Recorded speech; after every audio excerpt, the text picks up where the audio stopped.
यही समय होता था नया साल, क्योंकि इसी समय धरती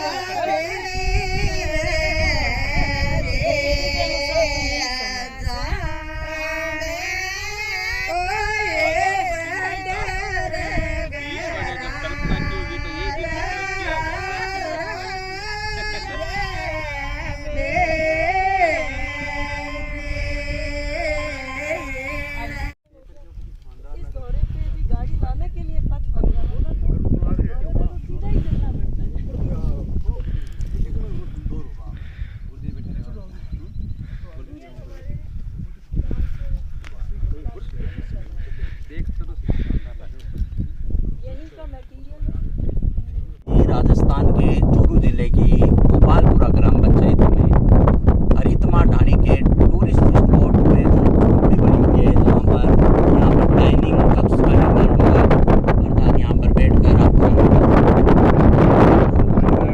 विरासत का नजारा देखें। ये झोपड़ी है, बड़ी सुंदर राजस्थानी कलाकृति से बनाया गया है। और ये पूरा दृश्य मैं कैमरा मैन से आग्रह करूँगा कि जो शहर का दृश्य दिख रहा है सुहानगढ़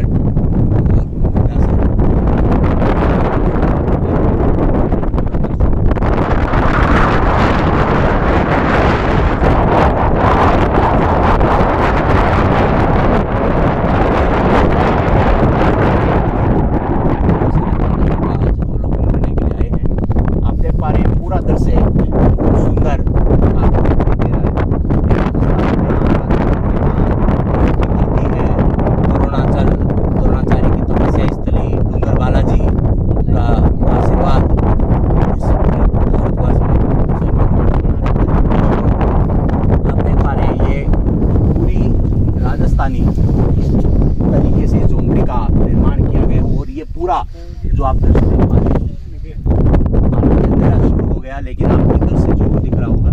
आओ हम आज यहाँ जिसने इस बड़े विजन को बनाने का प्रयास किया है, गोपालपुरा की सरपंच सविता राठी, हम उनसे बातचीत करेंगे।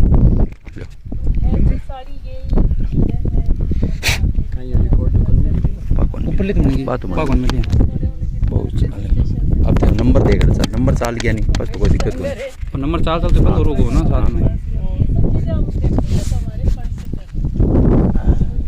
हरितमा ढाणी बनाने के पीछे महिलाओं को रोजगार मिले, पर्यटकों को घूमने का एक स्थान मिले, पक्षियों को रहने के लिए पेड़ मिले। मतलब प्रधानमंत्री आवास योजना की जब बात करते हैं तो आदमी याद आते हैं कि आदमियों के लिए व्यवस्था हो रही है, घर परिवारों की व्यवस्था हो रही है, लेकिन ये एक नरेगा के माध्यम से, सरकारी योजना के माध्यम से करोड़ों पक्षियों के रहने का निवास स्थान यहाँ गोपालपुरा में बनाया जा रहा है। जब 14,000 पेड़ लग रहे हैं, मान लो 14,000 पेड़ लगेंगे तो एक पेड़ पर आप कम से कम 100 पक्षी मानेंगे तो 1,40,000 करोड़, 2 करोड़, 4 करोड़ ऐसे करके पक्षी भी यहाँ पर रहेंगे। और यहाँ पर हमने हरितमा ढाणी के विजन को बोलकर चर्चा की। अब सविता राठी जी पूछेंगे कि ये जो विजन है आपने, जो आपके मन में आया, ये कब आया? ये हमने यहाँ पर पौधे लगाने का सबसे पहले संकल्प आया था, और पौधे लगाते हुए हमें इन पौधों की तो हमें निगरानी करनी थी, क्योंकि लाइफ लॉन्ग ये पौधे जिंदा रहें, लेकिन साथ में जो महिलाएं हमारी, जिन्होंने कारण ये काम हो पाया, तो उन महिलाओं के रोजगार के लिए भी महिलाओं ने भी ये इच्छा जाहिर की कि हमारे लिए कुछ हो, और हम मेहनत करने वाले लोग हैं, तो उन महिलाओं के द्वारा नरेगा के अंदर रोजगार पूरे गांव का ही नहीं, बल्कि मैं कहती हूँ कि समझती हूँ कि ये अगर परिकल्पना, अगर क्या वैसे भी सच होती दिखाई दे रही है, और इस परिकल्पना के द्वारा पूरे गांव नहीं, आसपास के गांवों की महिलाओं का भी, हजारों की संख्या में महिलाओं का रोजगार, क्योंकि उन्हें अपने घर पे ही कुछ चीज़ बनानी। हम इस हरितमा ढाणी का हमने नाम दिया है, टूरिज्म प्लेस में हम इसको डेवलप कर रहे हैं कि यहाँ पर इको टूरिज्म आप देख रहे हैं, हम झोपड़ियाँ वगैरह बना रहे हैं, यहीं का मटेरियल है, खीप और ये सारी चीज़ों से ये बन रही है, हमारे ही यहाँ के लोकल व्यक्तियों ने बनाई है, और जिसके अंदर हम पूरा जो नेचर का सर्कल है कि यहीं से हम उगा हुआ खा रहे हैं, और हम जो डिस्पोज कर रहे हैं, निकाल रहे हैं, उससे वापस खाद, उस खाद से जो हमें खाना है, उस खाद से ही वापस प्रस्फुटन हो रहा है।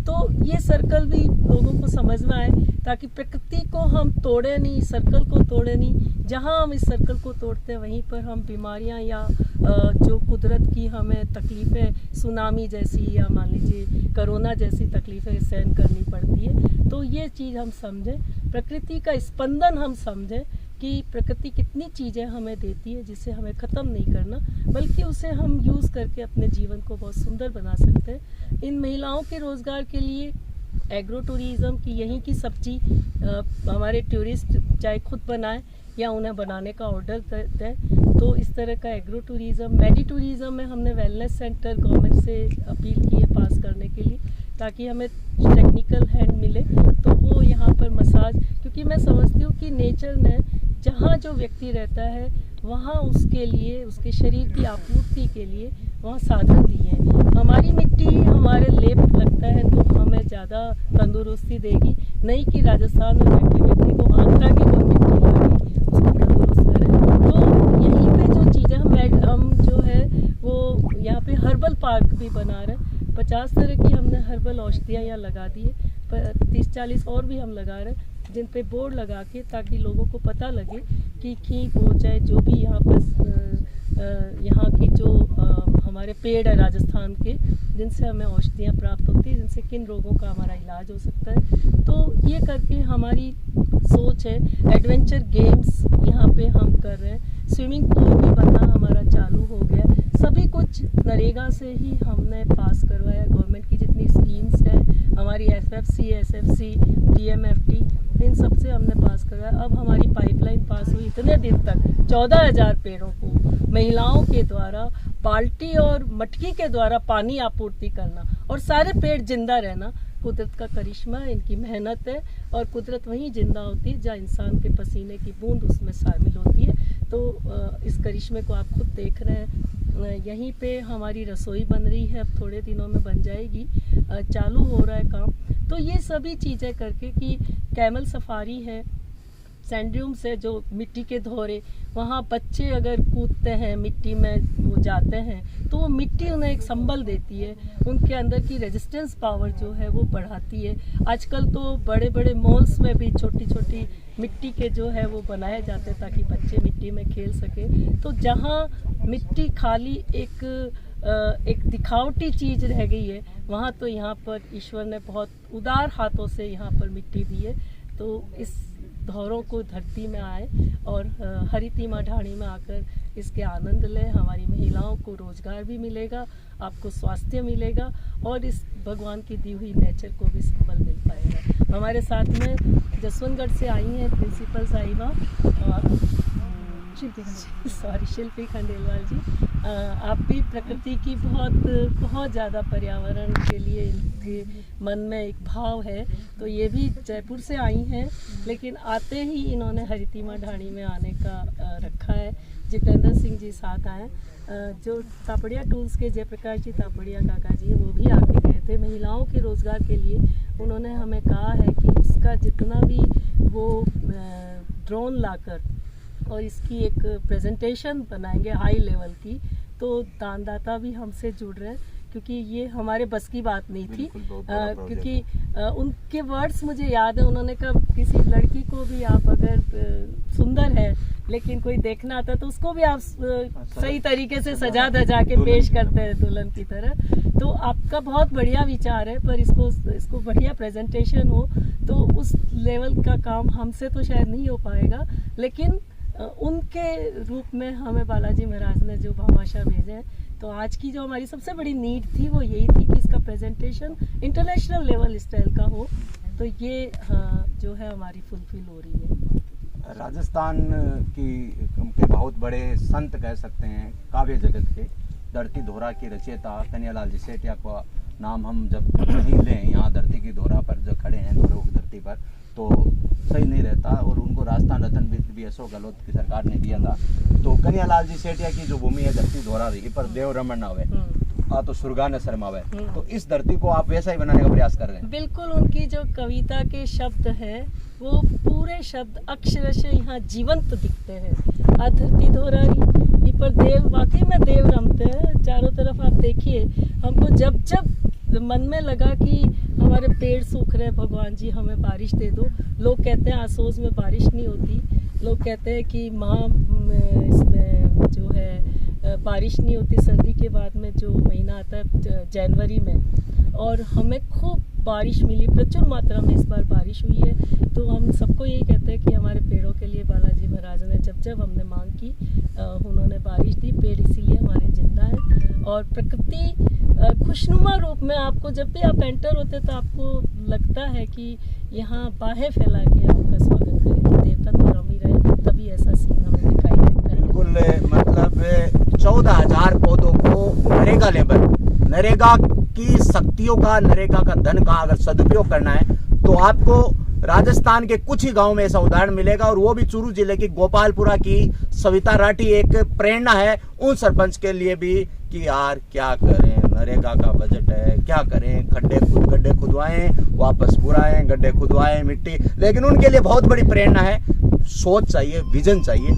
जयशंकर प्रसाद की पंक्ति है, याद आती है, नारी तुम सरदा हो विश्वास रजत नक पगतल में, पीयूष सरोसी बहा करो जीवन के सुंदर समतल में। एक कभी सर्वे आया था कि विश्व के 128 देशों में हर वर्ष हजारों टन में सांगरी की सब्जी बनती है विश्व के, और वह राजस्थान में ही है सांगरी, और कोई राज्य नहीं है जो सांगरी पर आधिपत्य रखता है। उसके लिए क्या योजना? बिल्कुल, हमने पिछले अभी सितंबर के अंदर हमने बाड़मेर से जो ग्राफ्टिंग की हुई सांगरी है, जिसमें साल में 2 बार हमें सांगरी प्राप्त होगी, उसके 200 पौधे हमने मंगवाए थे। वो सारे पौधे हमारे जिंदा है। तो अब हम इस बार जब बारिश की मौसम आएगी, हमने 500 पौधों का ऑर्डर किया हुआ है। 2 साल बाद में साल में 2 बार हमें सांगरी मिलेगी। तो ये सांगरी भी हमारी महिलाओं का रोजगार का साधन होगी, और सांगरी की हमारी यहाँ सब्जी भी प्रचुर मात्रा में उपलब्ध रहेगी। कैर भी हम लगा रहे हैं, बेर भी हमने लगाए, और अभी हमने 30 तरह की बेर की प्रजाति जोधपुर से मंगवाई है। तो वो बेर भी हम यहाँ लगा रहे हैं। हमने अनार लगाया, खूब प्रचुर मात्रा में अनार लगाया है, जामुन लगाया। जामुन खुद एक औषधि है, तो इससे तो बहुत मात्रा में इसकी जड़, पत्ते सभी औषधि के रूप में काम आते हैं। और अनार जो हमने लगाया, अनार का हमारी टेस्टिंग चल रही है, तो अनार का जो फल है उसका हम सूखा हुआ पाउडर, और उस पाउडर में मिक्सिंग करके और उसको जैसे ही पानी में डालेंगे तो हमें उसका टेस्ट फ्रेश जूस जैसा लगे। तो ये भी हम यहाँ पर टेस्टिंग कर रहे हैं, तो ये भी अब थोड़े दिनों में होगा। तो ऐसी कई चीज़ें जो यहीं का लोकल सामान हमारे पास हो, और उस रॉ मटेरियल से हम घानी भी लगा रहे हैं, ताकि तेल जो है नेचुरल तेल जो है बिना केमिकल का तेल वो भी मिले। तो ऐसा करके हमारी महिलाएं जो रोजगार करेगी, तो उससे जो है सारा काम इन महिलाओं का भी होगा, लोगों को भी जो है वो नेचर के समीप रहते हुए प्रोडक्ट्स जो है वो मिल पाएंगे। बिल्कुल, मनुष्य को मनुष्य बनाने की प्रकृति का यहाँ पर अध्ययन हो रहा है, उसका सर्वे चल रहा है, उस प्रोजेक्ट का निर्माण हो रहा है। और इन्होंने बहुत सुंदर बात बताई ऑयल, तेल की। मैं कहना चाहूँगा इस इंटरव्यू के माध्यम से कि हजारों, लाखों, करोड़ों रुपये, अरबों रुपये का विज्ञापन होता है कि आप ये फिल्टर तेल खाओ, लेकिन जब से हमारे गाँव में बेल वाले घाने उठे हैं, तब से हमारे हार्ट के रोगी बढ़े हैं, कैंसर के रोगी बढ़े हैं। और जिस दिन हमारी इस व्यवस्था में कच्ची घानी, वही बेल, कोल्लू वाला बेल, ये कहते हैं ना कोल्लू का बेल, वो बेल अगर जिस दिन शुरू हो गया, तो मैं निश्चित कहता हूँ कि वास्तव में हार्ट के रोगी भी कम होंगे। हमारे साथ एक बड़े शिक्षाविद है, बड़े शिक्षक ग्रुप के धुरी, प्रिंसिपल को एजुकेशन सिस्टम की धुरी कहा जाता है, हमारे साथ जुड़े हुए हैं। सर्वप्रथम तो आपका अभिनंदन एवं स्वागत। धन्यवाद। आप भी पर्यावरण के प्रति अपनी रुचि रखते हो और शिक्षाविद हो, और जैसे कहा जाता है भगवान प्रकृति का नाम है। वैसे भूमि, वैसे गगन, वैसे वायु, ऐसे अग्नि, ऐसे नीर। 5 तत्व मनुष्य शरीर में होते हैं। पशु में भी 5 तत्व होते हैं, लेकिन पशु को पता होता है कि पानी कैसे पीना है, पशु को पता है सोना कैसे है, पशु को ये पता है खड़ा होना कैसे है। उसी प्रकार भगवान प्रकृति का नाम है। तो आप जो इस सविता राठी जी का जो प्रोजेक्ट है, एक विजन है, सविता जी का एक विजन है, तो इसको पूरा करने के लिए तो हम सबको जुड़ना पड़ेगा। तो सविता जी विजन कहते हैं, आइडिया बिकता है, आइडिया आना बहुत बड़ी बात होती है। क्या कहना चाहेंगे सविता जी के इस प्रोजेक्ट के लिए? सबसे पहले तो मैं सविता जी को धन्यवाद कहना चाहूंगी कि इन्होंने एक इनिशिएटिव लिया, ऐसी जगह जो कि मैं खुद भी यहाँ पर आके देखा कि एक नेक्स्ट टू इम्पॉसिबल थी, और इन्होंने इतना सारा, इनका जो विजन है, उनका विजन बहुत बड़ा है। जैसे इन्होंने एग्रो कल्चर, मेडिकल्चर और जो इन्होंने यहाँ पे जो हट्स वगैरह बनाई, जो यहाँ लोग आए बाहर टूरिज्म को डेवलप करना चाहती है। जनरली लोगों की सोच क्या होती है, चलो शहर की ओर, अब ये क्या करें, शहर को गांव की ओर लेकर आ रही है ताकि गांव वाले लोगों को ज़्यादा से ज़्यादा रोजगार मिल सके। ये बहुत अच्छा इनका एक स्टेप है कि यहाँ के लोकल जो अपनी लेडीज़ हैं तो विमेन एम्पावरमेंट का भी काम कर रही है, एज वेल एज आपको नेचर के बहुत करीब लाना, क्योंकि आज हम देखा जाए तो नेचर से खिलवाड़ करने का हम भुगतान भुगत रहे हैं, जो कोरोना के रूप में भी हमने देखा। और जो आप सबको समझ में आ गया होगा कि नेचर जो है वो, नेचर के पास रहना कितना ज़रूरी है। और इनका जो है, इन्होंने जो बताया कि इनके यहाँ पे बाजरे के वो बाजरे से बने हुए बिस्किट्स, कुकीज़ वगैरह हैं, और यहाँ पे अचार वगैरह भी, और एलोवेरा जेल वगैरह जो एकदम फ्रेश जिसको बोलेंगे हम, क्योंकि हैंडमेड होगा, सब कुछ हैंडमेड होगा, यहाँ का यही डेवलप किया हुआ, यहाँ पे ग्रो किया हुआ और यहीं पे बनाया जाएगा। तो ये अच्छी बात है कि इनका जो विजन है, और मैं सीरियसली सविता जी का थैंक्स करना चाहूँगी कि इन्होंने एक इतना अच्छा स्टेप लिया, और हम सविता जी के साथ हमेशा है। और मुझे रविंद्रनाथ टैगोर की पंक्ति याद आती है कि एकला चलो एकला चलो रे, और उन्होंने शुरू किया और आज मुझे लगता है वो एकला चलते हैं और वो कारवा बनता जाता है। तो मैं चाहूंगी कि सभी लोग सविता जी के साथ इस कारवा में शामिल हो और इस प्रोजेक्ट को सक्सेसफुल बनाएं। Thank you. बिल्कुल, रविंद्रनाथ टैगोर की वो काबुली वाले की बात करते हैं, अकेला चालो की, और वो कहते हैं कि अकेला शुरू हो जाओ आप, और जिनको अच्छा लगेगा वो आपसे जुड़ते जाएंगे, और जिनको बुरा लगेगा वो आपकी बुराइयां करते जाएंगे, और बुराइयों में हमें बहुत कुछ सीखने को मिलेगा। एक बहुत बड़े शिक्षाविद मनोवैज्ञानिक फ्रोबेल कहते हैं कि शिक्षक एक बागवान है और बगीचे में जिस प्रकार पौधे होते हैं वो बच्चे हैं, और आप एक बहुत बड़े शिक्षा परिवार से जुड़े हो। कापड़िया परिवार एक बहुत बड़ा एजुकेशनल ग्रुप है। बच्चों को पर्यावरण के प्रति हमें जागरूक करने की आवश्यकता है, और कोरोना काल ने हमें बता दिया कि हमारे शरीर में ऑक्सीजन है। दिन दिन हमें नॉर्मली नहीं पता था कि शरीर में ऑक्सीजन है क्या। पहले हम हॉस्पिटल जाते तो डॉक्टर ऐसे लगा कि चेक करता, तो हमें पता नहीं क्या चेक कर रहा है, लेकिन कोरोना काल में सबको पता हो गया ऑक्सीजन चेक कर रहा है। बच्चों को किस प्रकार आप मोटिवेट करेंगे? बच्चों को, क्योंकि कोविड में अब सभी बच्चों को ये तो मालूम हो गया कि क्या ऑक्सी लेवल है, क्योंकि वो उनको मालूम हो गया ऑक्सी लेवल डाउन हो गया, इट मीन्स कि कहीं ना कहीं कोविड हम पे इफेक्ट कर रहा है, तो ये तो मालूम हो गया। लेकिन ऑक्सीजन कहाँ मिलेगी वो उनको बताना।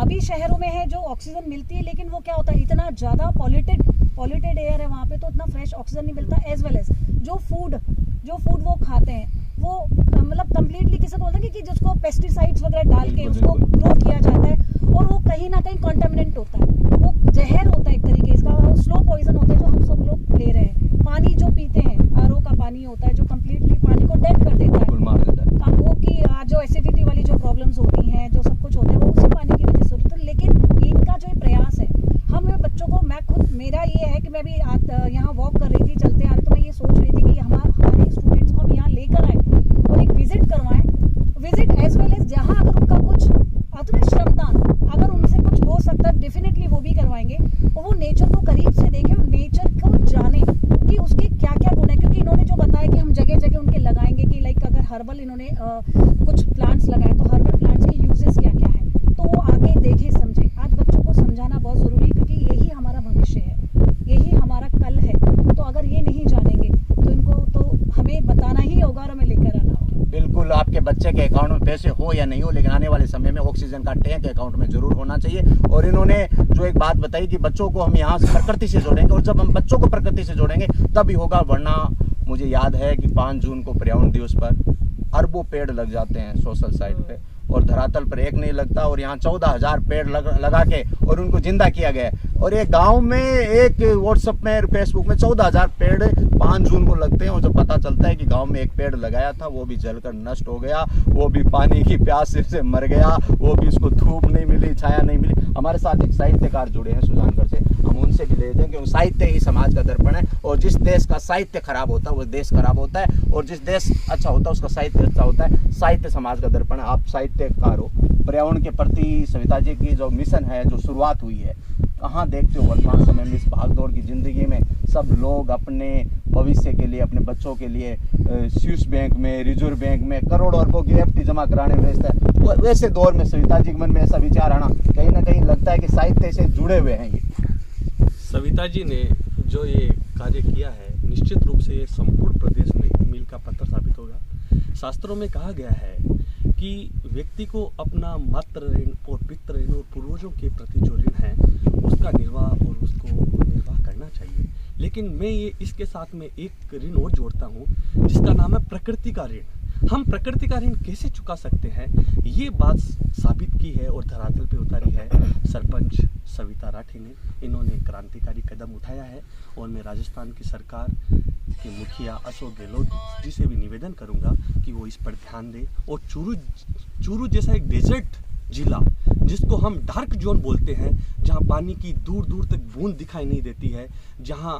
की महिला हजारों कदम बढ़ाकर पानी का एक घड़ा लाती है, वहां पर इन्होंने एक 14,000 वृक्षों का एक ऐसा बगीचा तैयार किया है जो आने वाले सैकड़ों वर्षों तक याद रखा जाएगा। और ये एक अमर कार्य हुआ है जिसके लिए मैं सविता जी को बहुत बहुत धन्यवाद देता हूँ। बिल्कुल, ये अमर कार्य हुआ है। प्रकृति बचेगी तब देश बचेगा। और वास्तव में पर्यावरण के लिए ऐसे जब सरपंच हमारे सामने उभर के आएंगे तो निश्चित कहूंगा कि ग्रामवासी भी जागरूक होंगे और पूरे विधानसभा क्षेत्र भी जागरूक होगा, संसदीय क्षेत्र भी जागरूक होगा और पूरा प्रदेश जागरूक होगा और देश जागरूक होगा। जब देश जागरूक होगा तो हमारी भारत का आदर्श वाक्य हमें याद रखना चाहिए, वसुदेव कुटुंबकम। हमने पूरी वसुधा को परिवार माना है। जहां जहां भी विश्व में भारत की जरूरत पड़ी है और भारत खड़ा हुआ है। और आपसे भी हमारा आग्रह रहेगा, हमारी टीम का प्रमुख उद्देश्य पर्यावरण बचाना है। हम ये चाहते हैं आप किसी न किसी माध्यम से पर्यावरण बचाइए और आपसे पर्यावरण नहीं बचता है, जो पर्यावरण बचा रहे हैं उनको बचाने दें, उनके लिए रोड़ा नहीं बने। मैं जुगल प्रजापति भक्तंत्र टीम से, गोपालपुरा चूरू राजस्थान से। जय हिंद, जय पर्यावरण।